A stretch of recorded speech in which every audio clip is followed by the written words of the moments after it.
Yeah, I just clicked on live and we are going live in. Gayatri garu, make Kathy as a host while you are leaving. Okay, okay. Sure, thank you. Can I start? Yes, please. Namaste, beautiful souls. I welcome you all to 21 Days Spiritual Science Doctor Retreat Day 11. Today, we have a divine soul among us, Dr. URJA SACHDEVA. She is born and brought up in Sirsa, Haryana, India. Is a scholar of Bachelors of Ayurvedic Medicine and Surgery from URJA Ayurvedic College, Haryana. Presently, she is serving as intern at Civil Hospital, Sirsa, Haryana. Also, she has completed her BA in Mass Communication. She is an Ayurveda enthusiast and an amazing young soul, beautiful speaker, and loves to learn new things. She has keen interest in field of theater and music.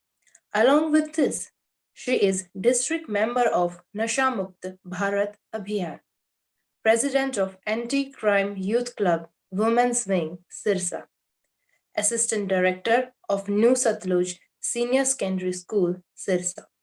She was honored by CM and Deputy CM of Haryana in field of art and works. She has started meditation 1.5 years back under guidance of Dr. Sangeeta Nehra ma'am. She is also featuring in Quantum Kitchen series of PMC Haryanvi every week and spreading knowledge regarding Ayurveda, vegetarianism, and use of pyramid power. Today, she will be guiding us with Dr. Bruce Lipton's book Biology of Belief. So now I would love to invite Dr. Urja Sachdeva. Please start your presentation. Thank you so much, Dr. Pooja, for a beautiful, beautiful introduction. Thank you so much. Namaskaram to all the beautiful masters watching this session today. As we all know, our 21 days spiritual science doctors retreat is going on. And as one of the speaker and one of the doctors, I pray to Almighty, Sarve Bhavantu Sukhina, Sarve Santu Niramaya, Sarve Bhadrani Pashyantu, Ma Kasyat Dukh Bhag Bhavet, which means may all the sentient beings be at peace, may no one suffer from illness, may all see what is auspicious, may no one suffer. So, ladies and gentlemen, I am Dr. Urja Sachdeva, a Bachelor of Ayurvedic Medicine and Surgery scholar, and today I am going to represent my book named Biology of Belief by Dr. Bruce H. Lipton.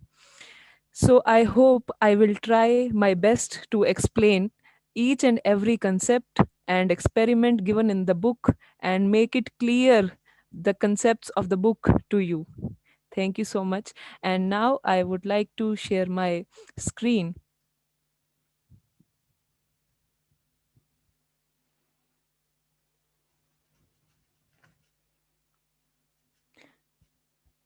Now let us start with the today's session, today's presentation. So, before entering into the book, I would like to share my journey of meditation, my journey of spiritualism. This instance lets me in a feeling of shock, happiness, and surprise all at the same time. It was one fine day when Dr. Sangeeta Nehra visited our college, and unfortunately, during that period of time, our summer vacations were going on.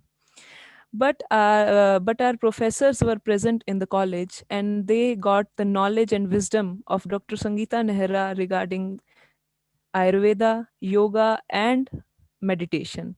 So when we went back, the whole class, our sir, our professor told us regarding the experience they had with Dr. Sangeeta Nehra.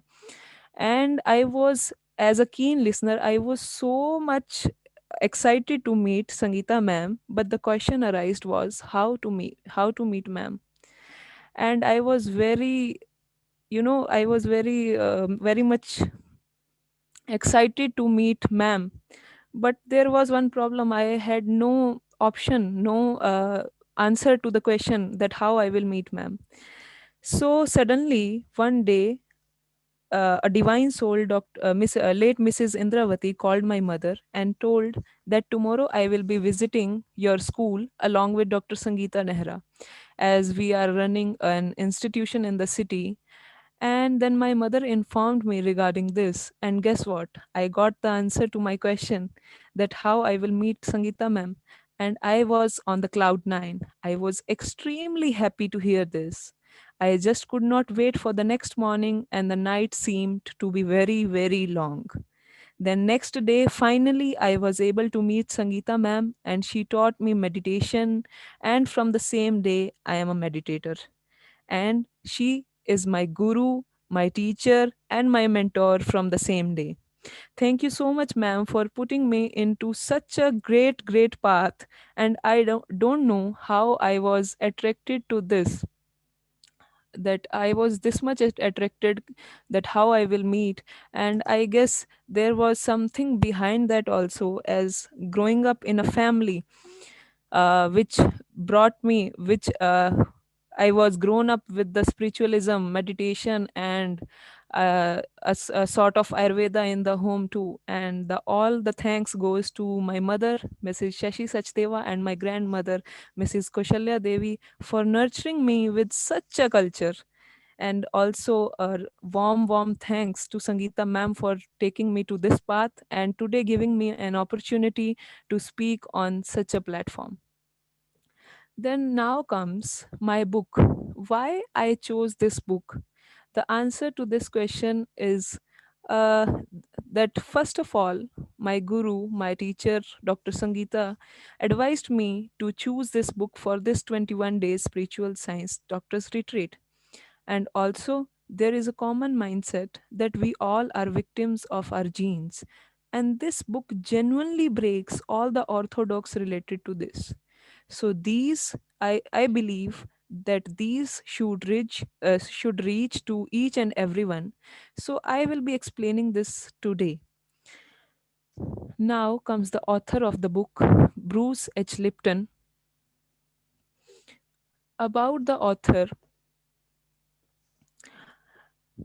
Bruce Lipton is an internationally recognized authority in bridging science and spirit and a leading voice in the new biology. A cell biologist by training, he taught cell biology at the University of Wisconsin School of Medicine and later performed pioneering studies at Stanford's University School of Medicine. He was born on 21st October 1944 at Mount Kisco, New York, United States. He is a great master in the field of epigenetics and cell biology and has been awarded with GOI Peace Award and USA Book News. Now, the contents of the book, that is chapter number 1, Lessons from the Petri Dish in the Praise of Smart Cells and the Smart Students. It's the chapter number 2, it's the environment stupid. Chapter 3, the magical membrane. Chapter 4, the new physics, planting both feet firmly on thin air. Chapter number 5, biology and belief. Chapter number 6, growth and protection. Chapter number 7, conscious parenting, parents as genetic engineers. These are the contents of the book, and I will be talking today regarding the a sense that is given in these chapters, and the concepts, the experiments which he has cleared through this book and these chapters. Now, the other titles from the book, from the author, sorry. First one is Biology of Belief, the book I will be talking about today. Then the second book, The Spontaneous Evolution, that came in 2010. Spontaneous evolution, our positive future and a way to get there from here. In this book, the author, this world renowned expert in the emerging science of epigenetics, reveals how our changing understanding of biology will help us navigating this turbulating period in our planet's history, and how each one of us can participate in this global shift. Then comes the third book, The Honeymoon Effect, the science of creating heaven on earth. In this, the author explains a state of bliss, passion, energy, and health resulting from a huge love. He also states your life is so beautiful that you can't wait to get up to start a new day and thank the universe that you are alive. Now, let us enter into the science which can change our lives, our beliefs. So, my first question is that what do you see when you look into the mirror? Most of us will answer this question that I see myself very smart, or I see myself as a physical body, or I see myself as a soul. But when asked from the author, he explains, he says that you are not just single entity, you are a community of 50 trillion cells and not a single entity. That means you are a community and not a single person. And the mind is the government of 50 trillion cells, and if you have a good government, you have good health, and vice versa. That means if your government is not good, then your health is not good. Then before entering into the main content, I would like to tell the two different beliefs that comes from the ancient Greek before Christ. The first belief is of Democritus, that is around 460 BC, and the second one is of Socrates, that is around 470 BC. The Democritus, he believes that everything is made up of atoms. In this universe, in this environment, our surroundings, everything is made up of atoms. And atom is the smallest thing. Atom is the minimum, the smallest entity that cannot be cut. Means it is uncuttable. He also states that what you see is what you get. What you see physically is all there, and there is nothing in the empty space. He believes in materialism and life, like he says, everything in the universe is made up of atoms, and here we have empty space. So he says life is atoms colliding in the empty space, and the followers of Democritus are known as mechanists. Then the second belief is of Socrates. Socrates believes in dualistic philosophy. He believes in energy, that is, soul in the form of soul or form. Energy was present before life and it will stay forever. So, energy is perfect and ideal, energy is unchanging. Then he also explains about the materialism, as materialism is physical reality and it is imperfect and corrupt shadow of the ideal. The follower of follower of Socrates are called spiritualists. Then come two more beliefs mentioned by the author, that how cells are controlled. First one is Newtonian physics and the second one is quantum mechanics. The Newtonian mechanics believes that the universe is matter and the universe is a machine. And the second new science that came around 1925, it believes that energy cannot be separated, and everything in the universe is made up of energy. So as Dr. Khyati on the first day explained about the quantum healing and quantum science and quantum mechanics, so I guess now we know about the quantum science, and obviously the quantum mechanics believes in the energy, and energy cannot be separated. Likewise in Newtonian mechanics, it believes that everything around is matter, and matter is something, like, let me clear the what is matter to the people who do not belong to the science stream or science field. So matter is anything you see in your surrounding is matter, whether it be chair or table or pen or paper, anything, everything is matter. And Newtonian mechanics believes in the matter, and you can take a section of the matter and you can study. But energy is unseparable. Energy cannot be separated. So you cannot just separate and study the energies. It can be felt. Now comes the main thing, that the author talks about in the book, that is the central dogma, or it can be called as primacy of DNA. That means that you are protein, we all are protein, and there is uniform there is unidirectional flow of information, that is from DNA to RNA and to protein, that is you, that is we all. So this model was given by Watson and Crick, and it states that information is unidirectional from DNA to RNA and then to protein, that is you. Okay, so your structure and function is scripted in DNA. This is the central dogma. This is the thing I am talking, that is acceptable by the science. Genes or DNA control life and determine character of your life. We all have heard this, that what is scripted in our genes is what we are. So the but you do not pick the genes you came with. You cannot change the genes you came with. So you become the victims of the genes. Most of us believe that diabetes is running in our genes. Like, if my grandfather was suffering from the diabetes, my father will suffer from diabetes, and unfortunately, I will suffer from the diabetes. This is a common mindset that we all have in the today's generation. And also, this is what science teaches us, and it makes us powerless, because we know that if it is running in the genes, we cannot do anything. So this makes us powerless, and what you believe, you become. And if I believe that I will be suffering from diabetes, and I think I am powerless, then of course I will become powerless. These are the two things I explained just before this about the Newtonian mechanics and the quantum mechanics.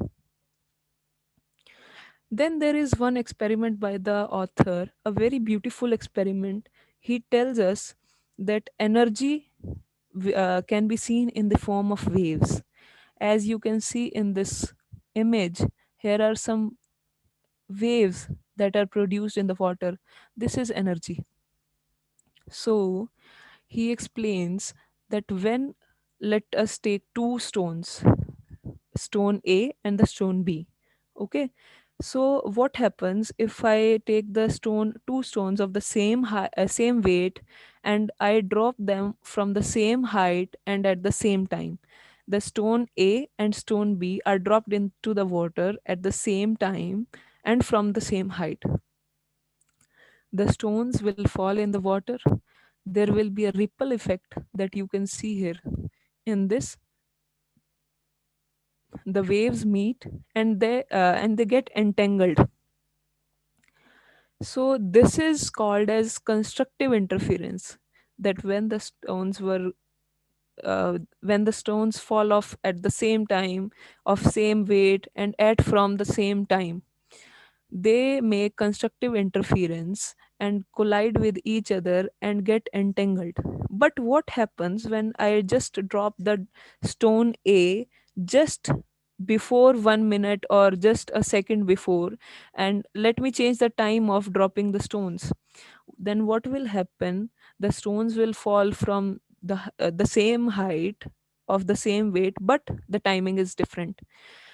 So the waves of stone A will collide with stone B and it will cancel each other. Why? Because they were not in the same rhythm, they were not of the same frequency. So he beautifully explains, when there are two waves colliding to each other of same rhythm and same frequency, they just add up and make constructive interference. This is the constructive interference. That means it's the adding up of the energy, and it becomes more, it increases. Then,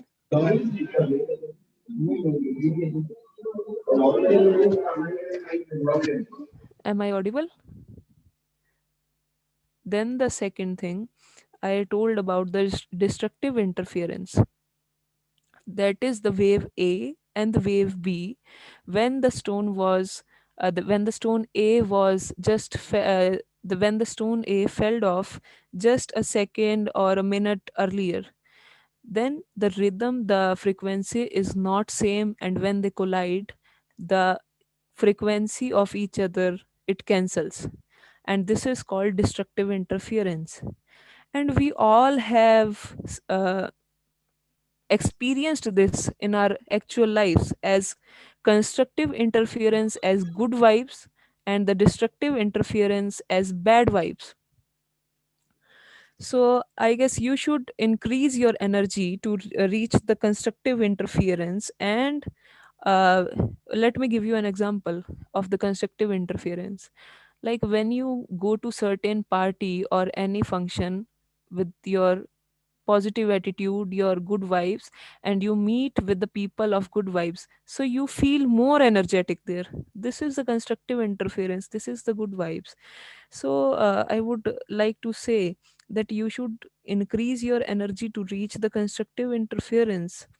And so if in today's world we are hearing a lot of patients are suffering from cancer, and so if there is a cancer, instead of cutting it out with the incision from the scalpel, provide the positive energy to it, and it will automatically lead to cancer to go away. So how it is possible? Just meditate and increase your constructive interference, increase your good vibes, read good books, and it will automatically lead to a good vibes. Now, the main essence of the book, that is the secret of life. The secret of life I am talking about is not like the sky will open up and light will enter into us and anything like that. No, it's just a simple secret of life, and it will be beneficial when we apply this secret of life into our lives. So now we will be talking about how the cells works. Now you can see one image on the screen. It's a machine, a gearing machine. The gears are just moving with each other, and it makes the machine work. And this is similar to the proteins working in our body. There are approximately 150,000 proteins in the body. And let us assume the metallic thing we can see here, the gears we can see here, are proteins in the body. So, before explaining much about this, let me tell you that what actually this is a particular shape, but in the body, the proteins, each protein is of different size, different color, different shape. So what makes the shape different of each protein? Let us talk about this now. So there are 20 types of amino acids in our body, and as we have backbone in our body that gives us shape and we can move freely, so likewise amino acids have peptide bonds that keep them in that keeps it in the alignment, and it gives the shape, and at the last it forms protein. So proteins are simply amino acids bonded with the peptide bonds.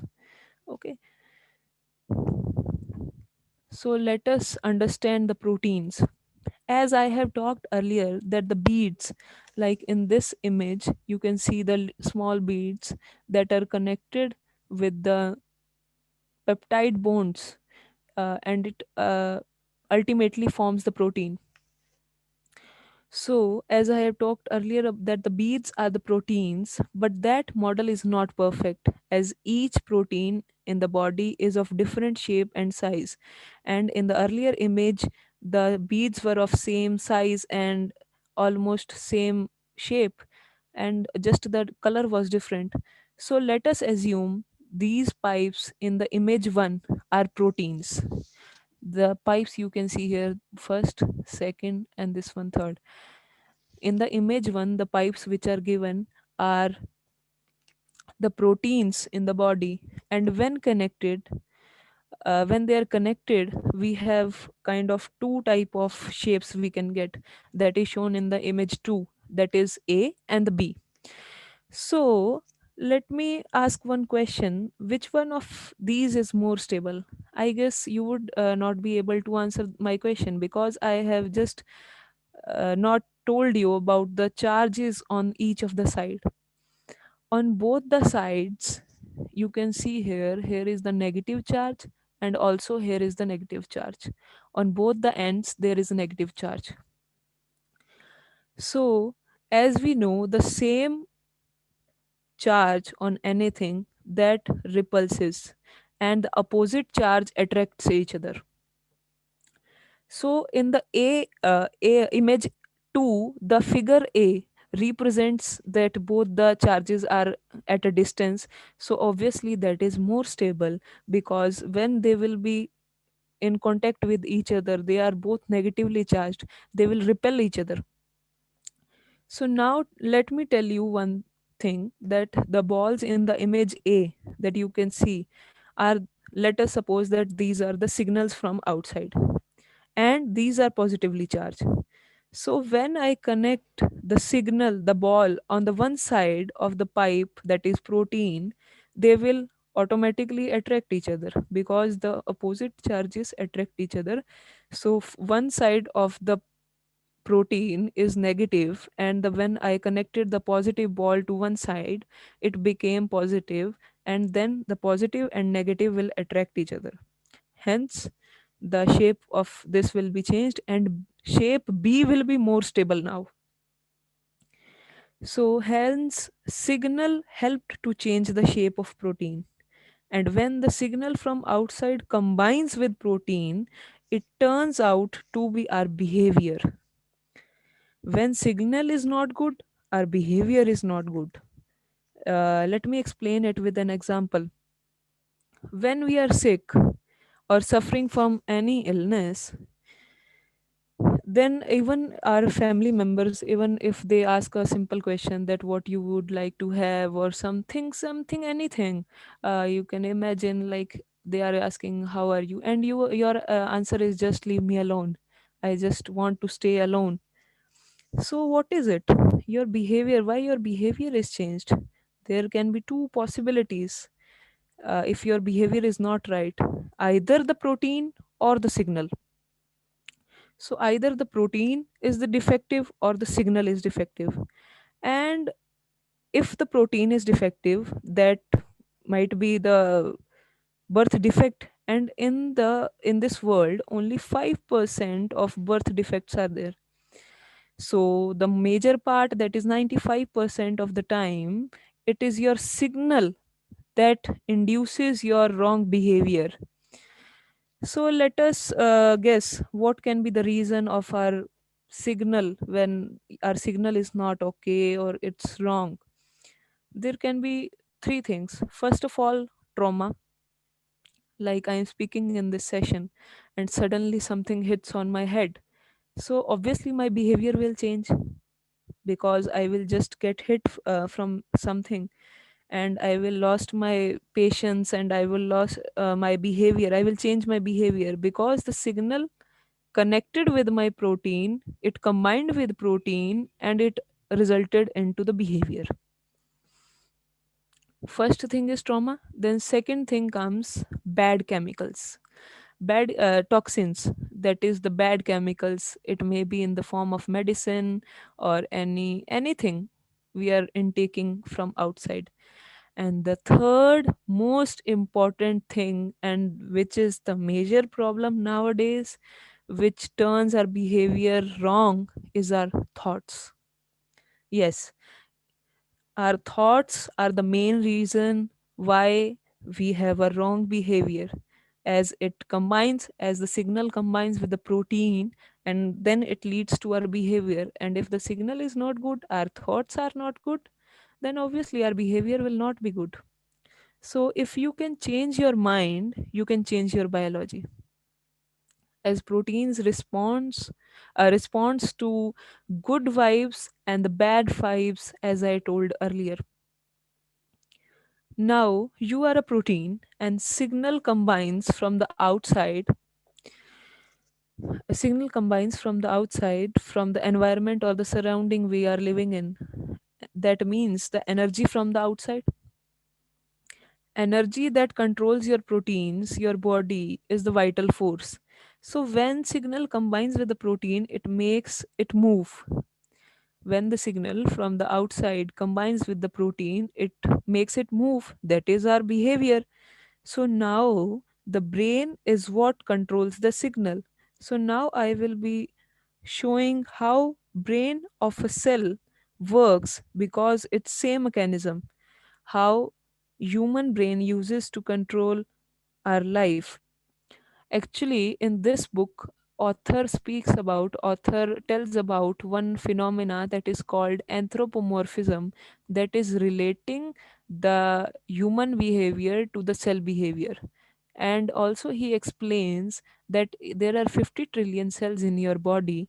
If you understand one cell, you will understand the biology of whole body. And obviously now we can learn this, how signal is conducted, how it combines with protein and turns to be our behavior in a cell. And if we learn this, we can learn about our human mechanism too. So now the thoughts are controlled by the brain. So now where is the brain of the cell? It's the membrane. Like, it's the boundary of the cell, it's the cell membrane that is the brain of the cell. The signal from the outside, from the environment comes, like in the ppt, in the present, in this slide you can see the signal from the outside. It comes from the environment and then go through the membrane and combines with the protein and turns to be the behavior. So the switch, that is membrane, controls the signals that come in. There are two types of signal. First of all, the signal, the primary signal that comes from here, that comes from the outside of the membrane. Suppose this is the primary signal, then it comes to the cell membrane, and then it turns to be secondary, and then it is sent to the protein, and then it combines and turns out to be our behavior. So in the skin, the receptors proteins, which means the receiver, we all have receptors like eyes, ears, nose, mouth, and skin. So these are the big receptors which are used to take the information from outside, and these receptors are built in the skin. The receptors has the receptor has an antenna which binds with the signal. As in this slide you can see, this is receptor and here is an antenna to it. So the primary signal combines with it, this antenna. When signal combines with the protein, it moves. As we talked earlier, that whenever the signal is present and it combines with the protein, it moves. So when the receptor, the antenna takes the message, the signal, and then it combines with the processor protein. Here you can see, as I have talked earlier, that when it combines, it moves. So this processor protein will combine with this, and then it combines with the effector, and the effector affects and it sends the secondary signal to the cell, and it makes an effect. It changes our behavior, it makes the effect. So in this I am just talking about the biology of the cell and how your signals are changed. So if there is something, any query or anything, like you feel that this was not understood by me, so you may write it down and you may ask in the last of this session. So now coming back to this, the primary signal picked up by the receptor antenna, and then it went down and it connect because the signal connected to the protein, so it made it move. So this processor protein combined with the receptor And then to the effector. As we can see here, this effector also combined. And then the secondary signal went from here and it made the protein pathway. And in the end, we get our behavior. So this was a slide from the biology. So this pathway is a new science that is known as signal transduction. Signal transduction, that is in short, that is the signal coming from the outside, it combines with the receptor combines with the processor protein, and it connects with the effector, and it gives us the behavior. This system is known as signal transduction, as explained by the author in the book. So in the term of so the name of this system is in the science is called as receptor effector integral membrane protein complex. But this is completely in the, you may say, science terminology. But there is also another name for this switch. I'll tell you this with the definition.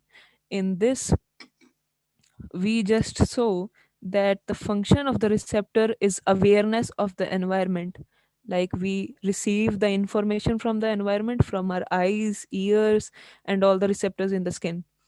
And the function of effector, this effector, the effector, is to send the physical signal into the cell, or we we can say the physical sensation. So, the definition of the switch is awareness of environment through a physical sensation.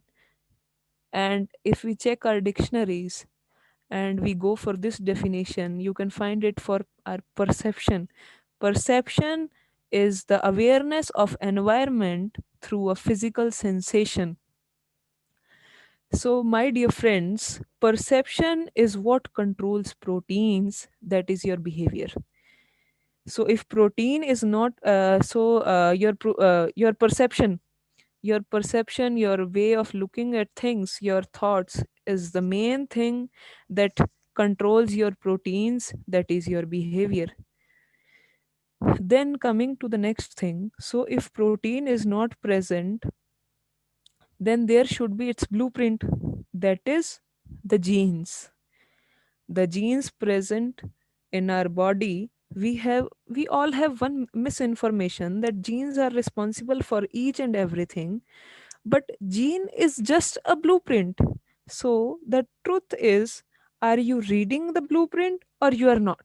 It's just that simple. And we believe that we are the victims of the genes. Whatever is scripted in the gene is what we are. So now the author very beautifully explains, if DNA core is covered with, like in our body, the DNA core is covered with the protein. So the author with an experiment tell us, let us now assume the arm of the author that is shown in the picture is the DNA in the first image, and the bare arm is DNA, and he writes the genetic code for blue eyes on his arms, on his arm, on his bare arm, and covers it with the sleeve. So what we have to do to read the genetic code? Obviously, we have to remove or take off the sleeve, and the sleeve is the protein. And what makes the protein to change the shape, or what lets it to move? As we have discussed earlier, that the proteins are change their shapes, or it moves with the help of the signal.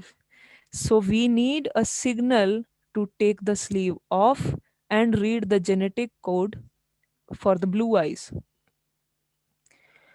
So the signal, and what controls our signal? It's our perception. So you are not the victims of your genes, because you control your genes Genes do not control you. Now we have discussed the signal transduction, and now let us talk about the epigenetic control. Basically, epigenetic changes are defined as inherited modifications that are not present in the DNA sequence. So epigenetics is basically like we believe that what is scripted in our DNA is everything that cannot be changed. But epigenetic changes are inherited modifications that are not present in the DNA sequence. We will see this with an example. So let me tell you before that one gene using epigenetic control can make 30,000 different proteins from one blueprint. So you can have good genes, and with epigenetics, you can make cancer, you can make diabetes, you can make hypertension. So let us see this example of epigenetic control with one example. In this image, you can see two mouse. First one is the fat diabetic agouti mutant mouse, and the second one is the normal looking mouse. Yes, it is just normal looking mouse, but it is also agouti mutant mouse. So what is the difference between these both? The first one is suffering from diabetes, and it is also fat, and the second one is also with the same genes, that is agouti mutant mouse, and but he is absolutely normal. So the difference is that when this mouse, the second one, the absolutely normal mouse, when he was in the fetal development, in the gestational time, in the gestational period, in the pregnancy, the mother was fed with certain chemicals such as folic acid and vitamins and etc. So this changed the epigenetic control of this mouse. So, my point is that what is bigger, the genetics or the epigenetics? Of course, it is the epigenetics. Like, if genetics is the tip of the iceberg, then epigenetics is the if genetics is the tip of the iceberg, then epigenetics is surely the base of the iceberg, as shown in the picture. So now it is our responsibility for a good health, as we are having the epigenetic control. And now we all know that we are not the victim of our genes.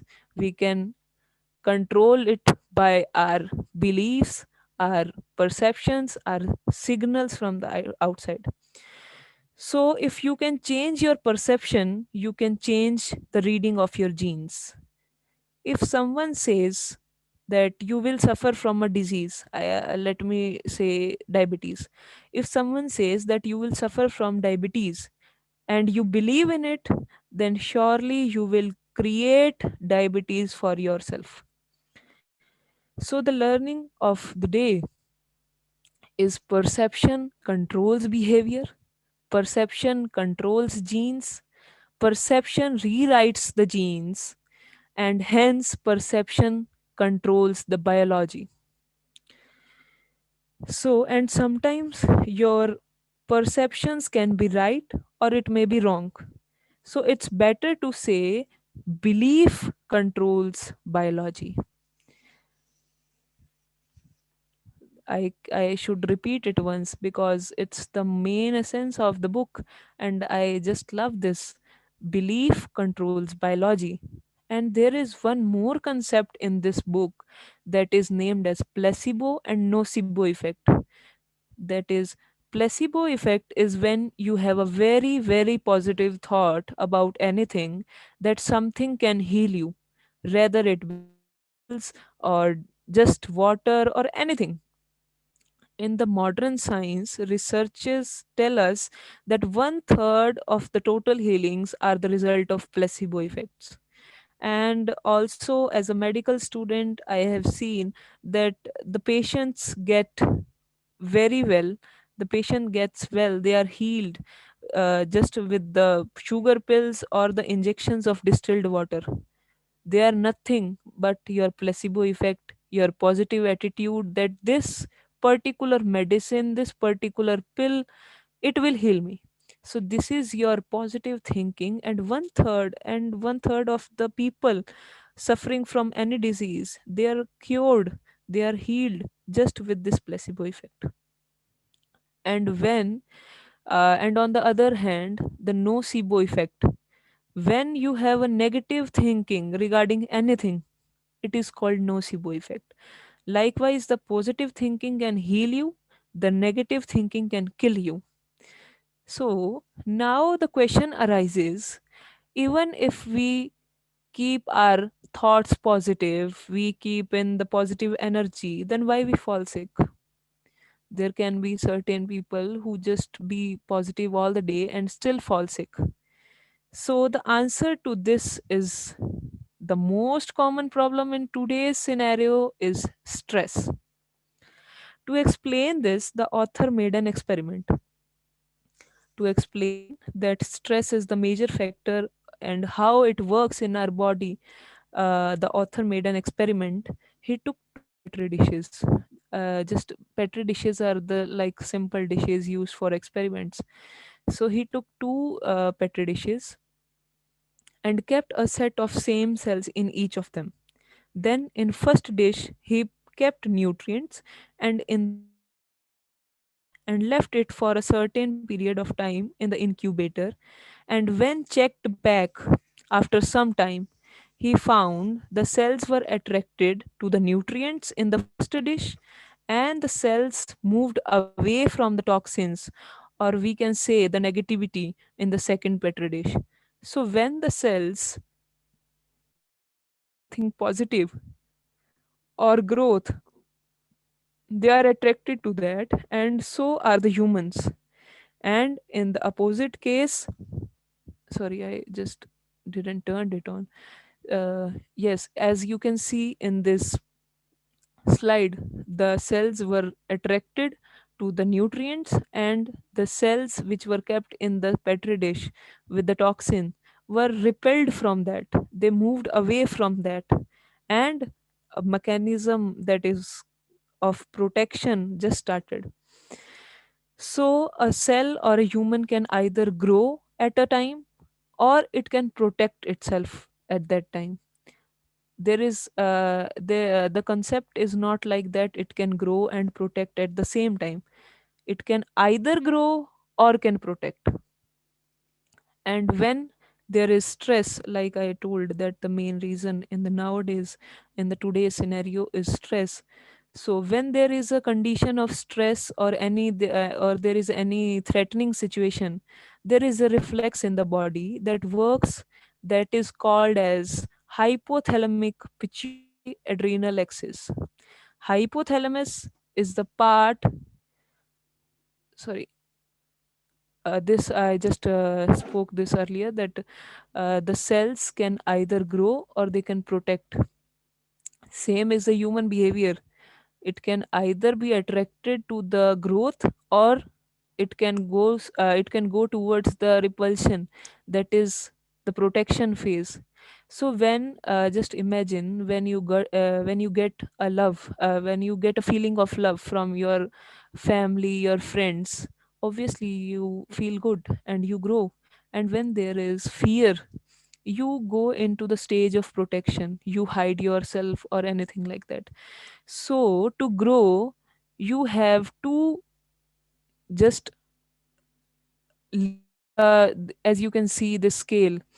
So you have to leave this section, and after leaving also, it doesn't works like that. If you are not feared of something, if you are not afraid of something, then you will grow. No, then you will be on this neutral, you will be on zero indifference.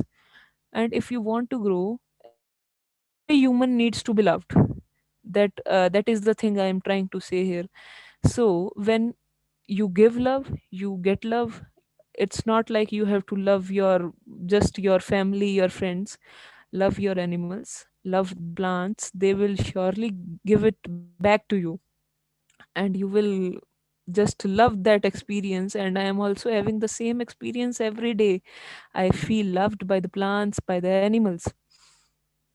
So now I was talking about the hypothalamic pituitary adrenal axis. Hypothalamus is the part of the brain that interprets the perception. And then the pituitary. Pituitary gland is the master gland of our body.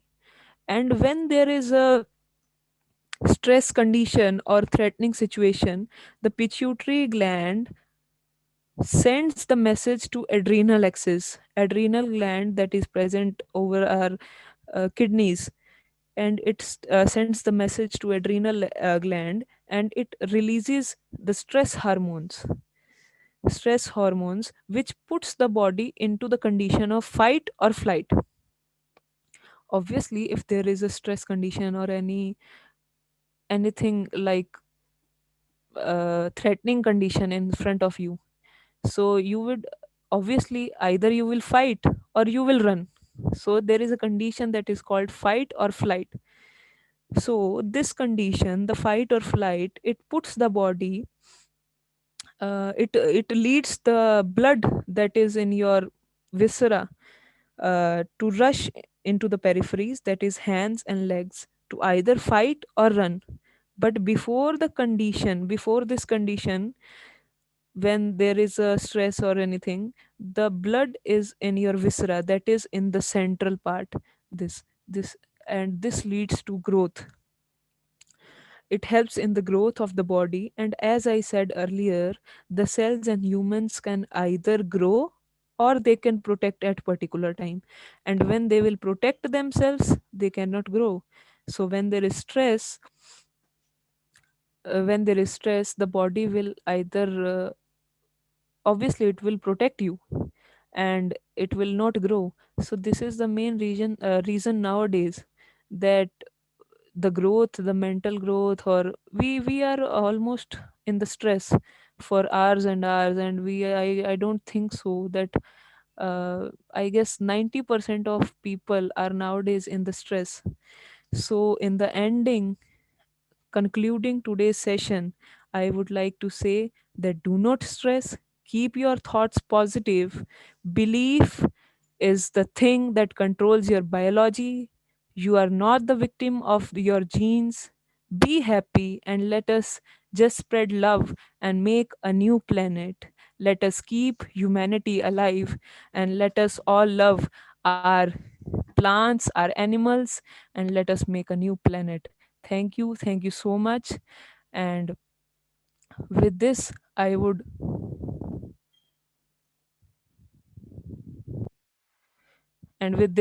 like to thank Dr. Sangeeta Nehra for providing me such a beautiful platform, and the PMC Haryanvi channel, PMC Global, PMC English, PMC US, PMC UK, Pyramid Health Channel Malaysia. Thanks to all the PMC family members for providing me such a beautiful platform. And if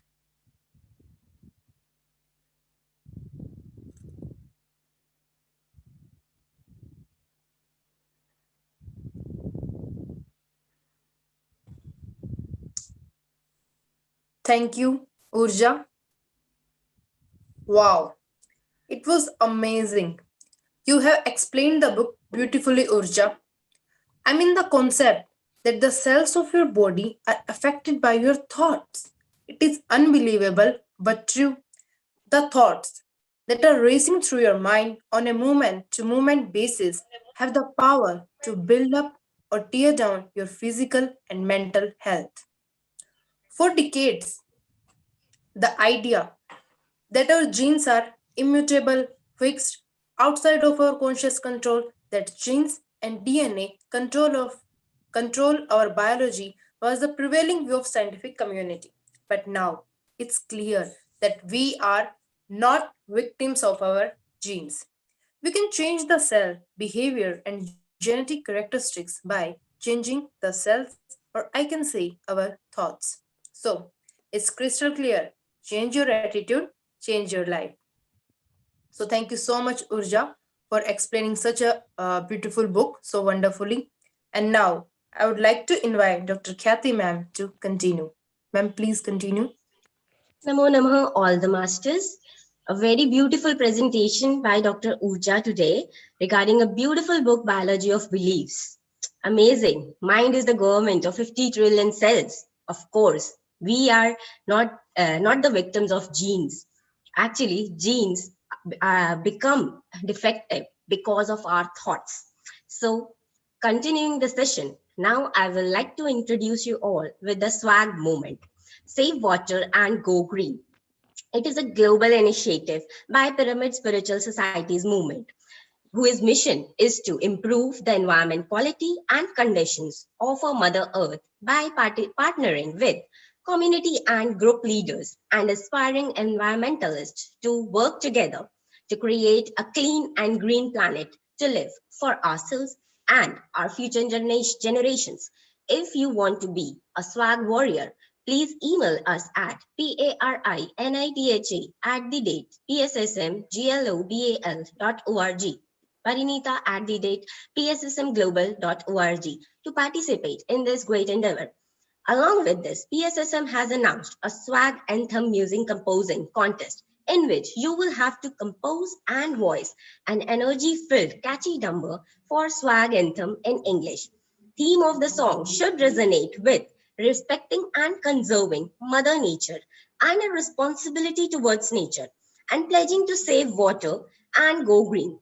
Please send us your entries to pssm.swagg@gmail.com, pssm.swag@gmail.com. This contest has already been started from 1st December 2020 and will be ending on 31st December 2020. Winners will be announced on 10th January 2021 and winners will get a surprise gift along with the winning certificate signed by Brahmarshi Pitamaha Patriji itself. Also, the song will be adopted for further swag activities in future. Now, I would like to ask Sumit sir to please play the Patriji's message and the swag moment.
Our PH system has started a new program called as SWAG.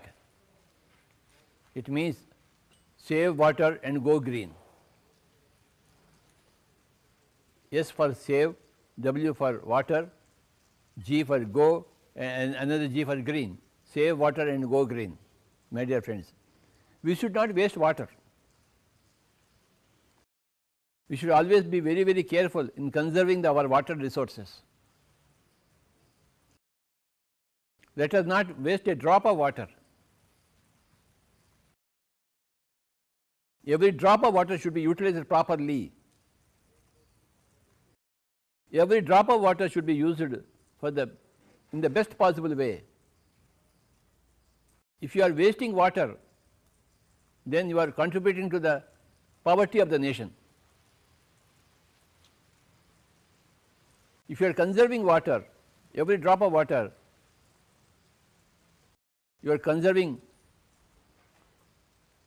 the nature and you are making the nature prosper. We have to conserve water.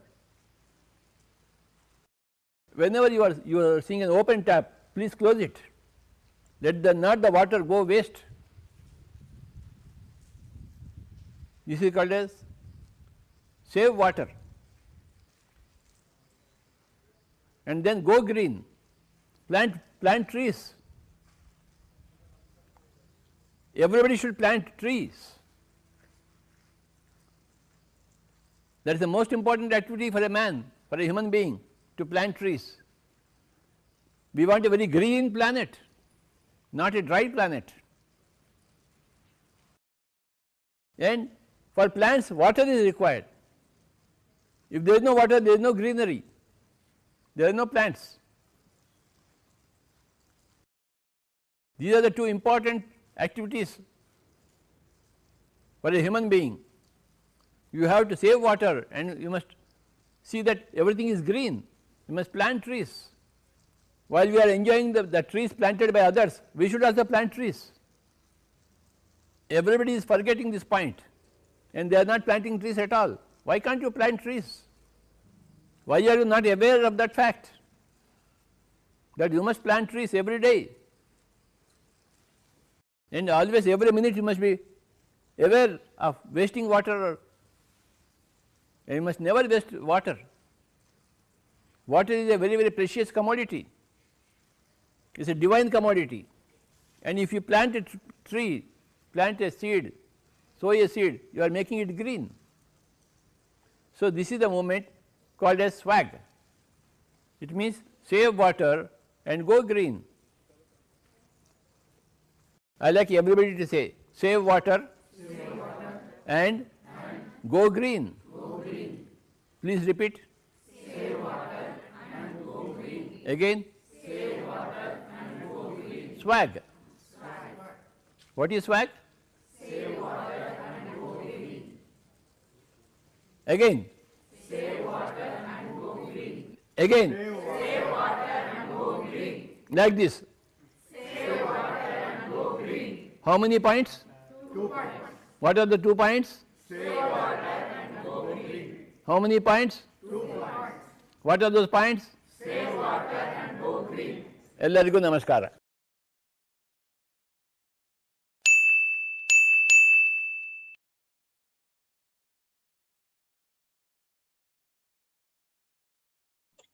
Thank you so much, sir. Now we all will go for meditation for 5 minutes and Pooja will be guiding us. All of you, please close your hands like this.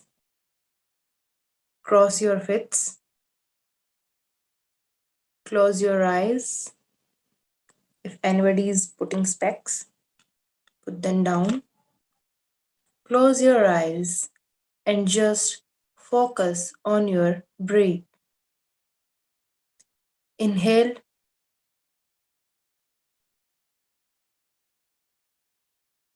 Exhale. Inhale.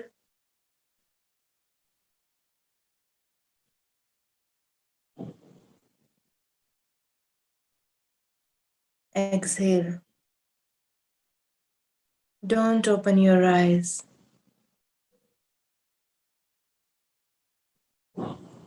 Just feel your breath. Feel your normal breath. Focus on it.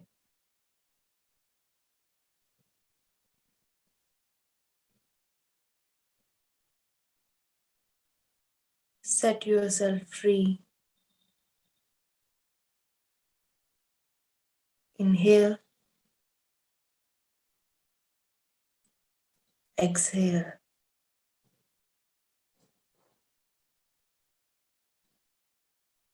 Inhale positivity, love, kindness, compassion. And exhale all your negative emotions, anger, everything, all the negative thoughts. Just exhale them. Inhale.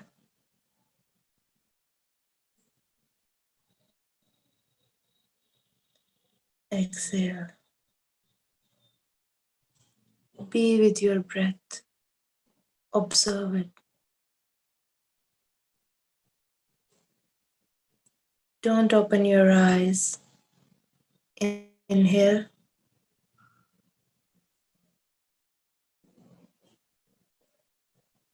Exhale.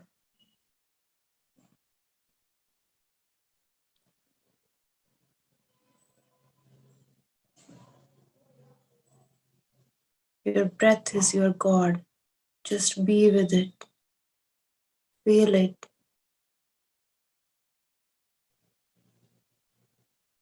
Inhale.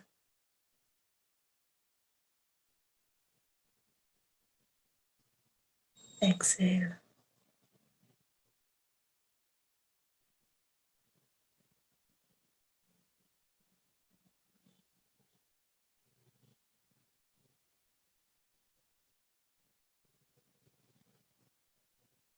Just feel the freshness and positivity in the air you're inhaling.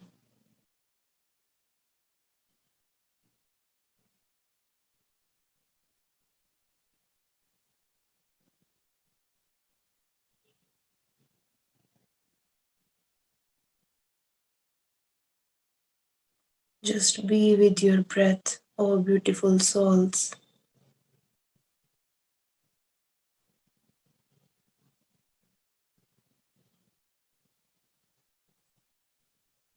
Inhale.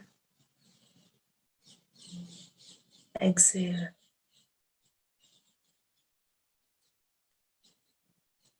Now, without opening your eyes, rub your both hands together.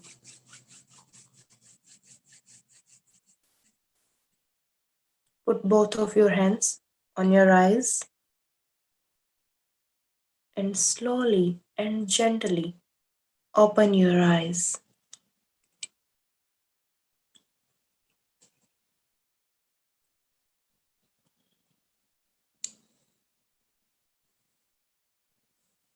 It feels amazing every time when I meditate, and I hope the same is with you all. So thanks to all masters and PMC Global, PMC UK, PMC USA, PMC English, PMC Maharashtra, and Pyramid Health Channel Malaysia for giving us this opportunity. We will meet again tomorrow with a new book with a new master.